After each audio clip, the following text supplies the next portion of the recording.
Welcome to Penrose Learning, where we make understanding easy. In this video, I will help you fix Roblox not responding on PC.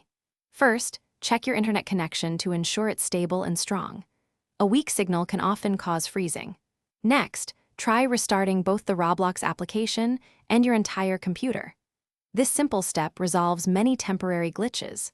Finally, confirm your PC meets Roblox's minimum system requirements, like having at least 4 GB of RAM and a decent processor, to ensure smooth gameplay.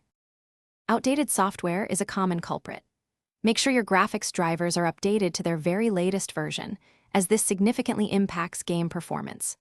Also, ensure your Windows operating system has all the newest updates installed. Finally, clear Roblox's temporary files and cache. You can usually find these in your app data folder, and removing them can free up space and fix corrupted data, often resolving responsiveness issues. Sometimes, your security software can mistakenly block Roblox. Try adding Roblox to your firewall's exception list to allow it full access.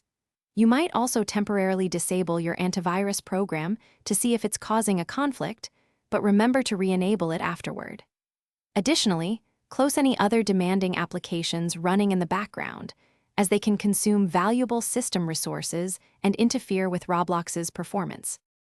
If all else fails, a complete reinstallation of Roblox is often the most effective solution. First, uninstall the game entirely, then download and install a fresh copy from the official website.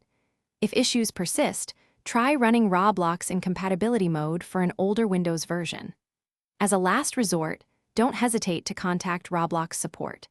They have dedicated teams ready to provide specific, tailored assistance for persistent problems. Thanks for watching. If this was helpful, leave a like and consider subscribing. See you next time.